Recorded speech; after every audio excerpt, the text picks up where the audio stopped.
Have you ever wondered what games you should keep or you should lose? Find out here at Purge Reviews. Star Wars Escape from the Death Star is a reissue of a very old Star Wars game. Maybe even the first Star Wars board game, maybe not.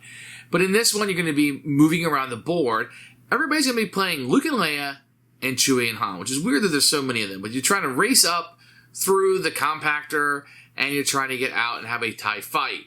It's a play a card game and move around the board. Then you're going to have a little spin and move at the end. Nothing a lot very exciting here. It's a very old game, so it's hard to say it's not innovative. Maybe it was okay at the time, but you kind of had these mass market games that come out.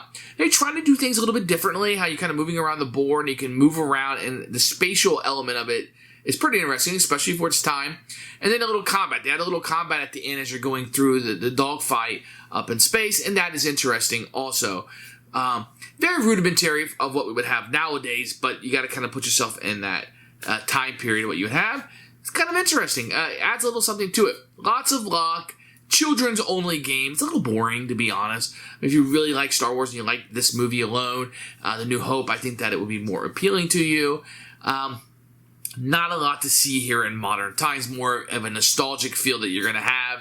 Not a lot of strategic decisions. Not a lot of, a lot of luck. A lot of things being done to you rather than you making these decisions like, I'm going to go here and do this and that. Someone can just come over and ruin all that for you. So it's okay. More of a trip down memory lane than something that you're going to want to play all the time. For us, it's a purge. I'm not a real big Star Wars fan. It's not something that really I find too appealing. So for us, this is a purge. Not enough here. I don't have any nostalgia for the game.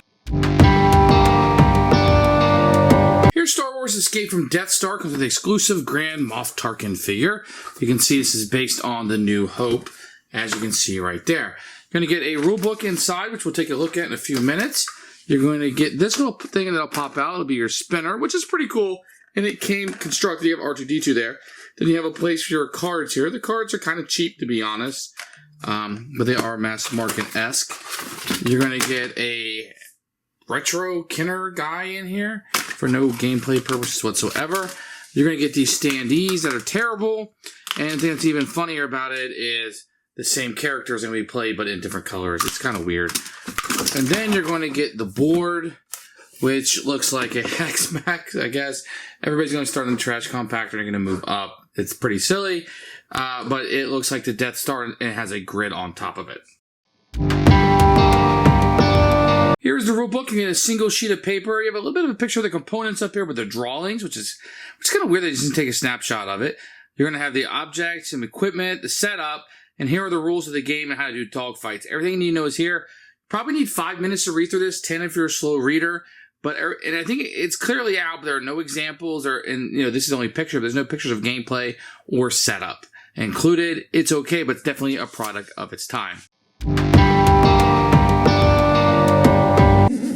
So to set up, you're going to put the 2 colors of each one on your little color here. So the red's going red, yellow, and yellow. On your turn, you'll spin this. You can see the numbers 1, 2, or 3. Then you can move these characters through the board.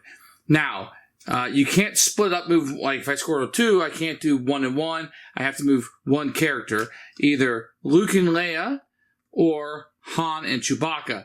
You can share a space with different colors. So a red Han and Chewbacca can be in a space with Luke and Leia.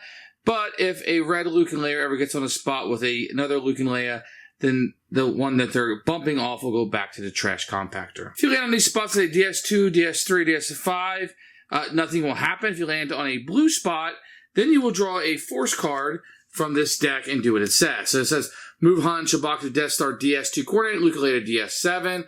Luke and Leia need to help move your Han Chewie to join them. Move Luke and Leia to Death Star 3.